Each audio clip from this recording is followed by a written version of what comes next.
June মালিয়াকে যেন তেন প্রকারে হারাতে অগ্নিমিত্রার নতুন অস্ত্র। দিদিকে বলদ ধাঁচে এক ফোনে দিদিভাই নামে পরিষেবা চালু করলেন বিজেপি প্রার্থী অগ্নিমিত্রা পাল। অগ্নিমিত্রার দাবি, মানুষের অনেক সমস্যা রয়েছে, সেগুলো শোনার জন্যই এই উদ্যোগ। দিলীপ ঘোষের প্রাক্তন কেন্দ্রে জনসংযোগ বাড়াতে এই নয়া পন্থা কতটা কাজে লাগে, এখন সেটাই দেখার। লোকসভা নির্বাচনের মরশুম, নানা পদক্ষেপ করতে দেখা যাচ্ছে রাজনৈতিক দলগুলোকে। সিপিএম প্যারোডি নিয়ে এসেছে, কংগ্রেস আসন সমঝোতাকে সামনে নিয়ে লড়াই করছে। তৃণমূল কংগ্রেস জনগণের গর্জন, বিরোধীদের বিসর্জন বলে স্লোগান তুলেছে, আর মানুষের জন্য উন্নয়নের কর্মসূচিকে দুয়ারে নিয়ে গিয়েছে।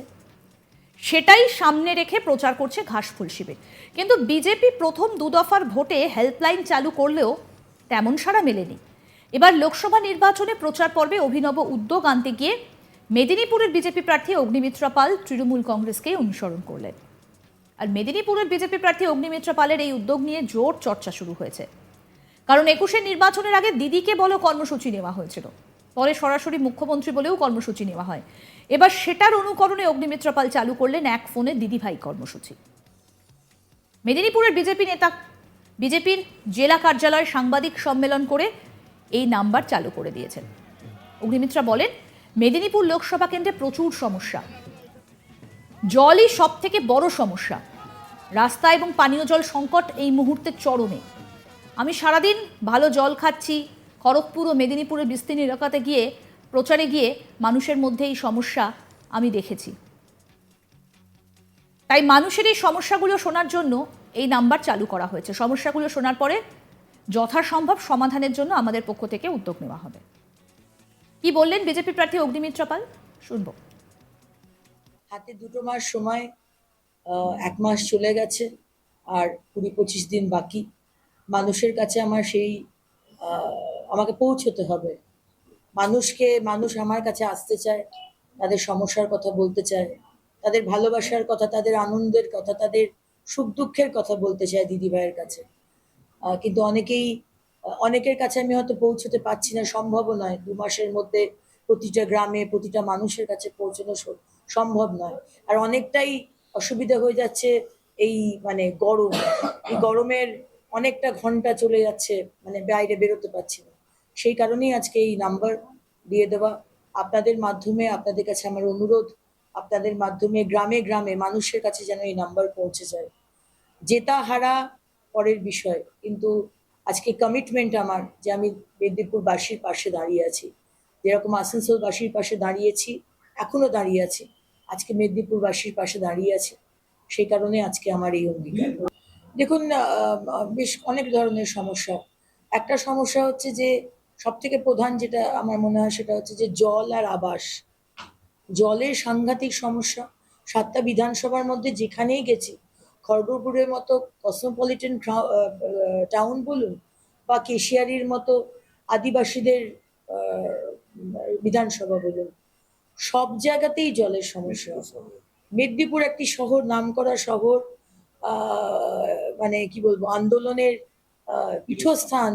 সেইখানে আজকে মানে এত বছর বাদেও সেই জলের সমস্যা, আমি জানি না আগে ছিল কিনা, কিন্তু আজকে চূড়ান্ত সমস্যা। এবং জলের সাথে সাথে আবাস। যেখানেই আমাদের এই কনস্টিটিউয়েন্সি মেদিনীপুর লোকসভার বেশিরভাগটাই হচ্ছে গ্রামীণ। শুধু মেদিনীপুরের কিছুটা অংশ টাউন, খড়গপুরটা টাউন, বাকি পুরোটাই গ্রামীণ। এবং সেই গ্রামীণে আমি যেখানেই গেছি সেখানেই মাটির বাড়ি, সেখানেই অ্যাসবেস্টাসের উপরে ছাদ বা খড়ের ছাদ। কেন হবে এটা? মাননীয় প্রধানমন্ত্রী যদি কোটি কোটি টাকার আবাসের টাকা পাঠাচ্ছেন, কেন যেখানেই গেছি শৌচালয়ের সমস্যা? তো এই বিষয়গুলো এই মুহূর্তে তো সমস্যার সমাধান করা সম্ভব নয়, কিন্তু জলের সমস্যাটা বিডিওকে বলে, প্রশাসনিক হেডকে বলে সমস্যার সমাধান করার চেষ্টা করব। হাতে 2 মাস সময়। আমাদের প্রতিনিধি শাহজাহান আলী কি প্রতিবেদন তুলে ধরলেন, শুনবো। দিদিকে বলর ধাঁচে মেদিনীপুর লোকসভা কেন্দ্রের বিজেপি প্রার্থী অগ্নিমিত্রা পালের অন্যতম উদ্যোগ এক ফোনে দিদিভাই।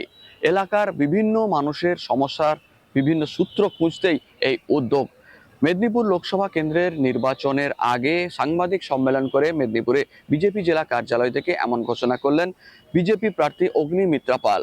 তার দাবি, এই মুহূর্তে মেদিনীপুর লোকসভা কেন্দ্রে একাধিক বিভিন্ন সমস্যা আমি অনুধাবন করতে পেরেছি। সেই সমস্ত সমস্যা দ্রুত আরও জায়গা থেকে মানুষ যাতে বলতে পারে তার জন্য এই ফোন নাম্বার চালু করে দেওয়া হয়েছে এবং মানুষের বিভিন্ন সমস্যা শুনে তার সমাধানের উদ্যোগ নেওয়া হবে। হঠাৎ নির্বাচনের মুখে এই উদ্যোগ কেন? অগ্নিমিত্রা পালের দাবি, গত 1 মাসের বেশি সময় ধরে মেদিনীপুর লোকসভার বিভিন্ন প্রান্তে প্রচার করতে গিয়ে দেখা গিয়েছে মানুষের কাছে বহু সমস্যা লুকিয়ে রয়েছে, যেখান পর্যন্ত নাকি অনেক প্রশাসনিক আধিকারিক বা বিভিন্ন লোকজন পৌঁছাতে পারেনি। তাই তাদের সমস্যার মধ্যে অন্যতম হলো রাস্তাঘাট, পানীয় জল ও আবাসনের। সেই সমস্যাগুলি শুনতেই এই উদ্যোগ নেওয়া হয়েছে। যদিও রাজনৈতিক মহলের মতে বিভিন্ন সমস্যা শুনে সেটাকে রাজনৈতিক হাতিয়ার বানাতেই পরিকল্পিতভাবে এই কৌশল অগ্নিমিত্রা পালের। তবে একেবারেই দিদিকে বলের ধাঁচে, অর্থাৎ তৃণমূলের নেত্রী মমতা বন্দ্যোপাধ্যায়ের পক্ষ থেকে যে উদ্যোগ নেওয়া হয়েছিল সেই ধাঁচেই এই উদ্যোগ নেওয়া হলো। এক ফোনে দিদি ভাই, আপাতত সেই ফোন নাম্বারে নাকি বিভিন্ন মানুষ তাদের ফোন করছেন। তবে এই বিষয়ে কোনো সুরাহা আদৌ হচ্ছে কিনা তা নিয়ে প্রশ্ন রয়েছেই। তাহলেও ঠিক লোকসভা নির্বাচনের আগে তার উল্টো দিকে থাকা শাসক দলের তৃণমূল প্রার্থী জুন মালিয়াকে পরাস্ত করতে এই আরেকটা অন্যতম চাল বিজেপি প্রার্থী অগ্নিমিত্রা পালের। জুন মালিয়াকে যেন তেন প্রকারে হারাতে অগ্নিমিত্রার নতুন অস্ত্র। দিদিকে বলর ধাঁচে এবার এক ফোনে দিদি ভাই নামে পরিষেবা চালু করলেন বিজেপি প্রার্থী অগ্নিমিত্রা পাল।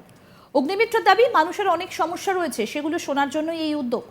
দিলীপ ঘোষের প্রাক্তন কেন্দ্রে জনসংযোগ বাড়াতেই নয়া পন্থা কতটা কাজে লাগে এখন সেটাই দেখার। লোকসভা নির্বাচনের মরশুমে নানা পদক্ষেপ করতে শোনা যাচ্ছে রাজনৈতিক দলগুলিকে। সিপিএম প্যারোডি নিয়ে এসেছে, কংগ্রেস আসন সমঝোতাকে সামনে নিয়ে লড়াই করছে, তৃণমূল কংগ্রেস জনগণের গর্জন, বিরোধীদের বিসর্জন বলে স্লোগান তুলেছে আর মানুষের জন্য উন্নয়নের কর্মসূচিকে দুয়ারে নিয়ে গিয়েছে। সেটাই সামনে রেখে প্রচার করছে ঘাসফুল শিবির। কিন্তু বিজেপি প্রথম দুদফার ভোটে হেল্পলাইন চালু করলেও তেমন সাড়া মেলেনি। এবারে লোকসভা নির্বাচনে প্রচার পর্বে অভিনব উদ্যোগ আনতে গিয়ে মেদিনীপুরের বিজেপি প্রার্থী অগ্নিমিত্রা পাল তৃণমূল কংগ্রেসকেই অনুসরণ করলেন। কি বলছেন অগ্নিমিত্রা পাল, আসুন আরেকবার শুনি। হাতে 2 মাস সময়, 1 মাস চলে গেছে আর 20-25 দিন বাকি।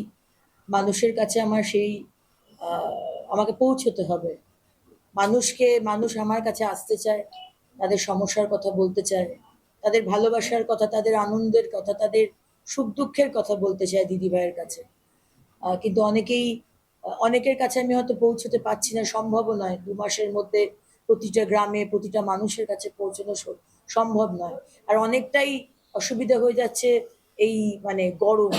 এই গরমের অনেকটা ঘন্টা চলে যাচ্ছে, বাইরে বেরোতে পারছি না। সেই কারণেই আজকে এই নাম্বার দিয়ে দেওয়া। আপনাদের মাধ্যমে, আপনাদের কাছে আমার অনুরোধ, আপনাদের মাধ্যমে গ্রামে গ্রামে মানুষের কাছে যেন এই নাম্বার পৌঁছে যায়। দেখতে থাকুন আজ তাক বাংলার ইউটিউব চ্যানেল, সাবস্ক্রাইব করুন।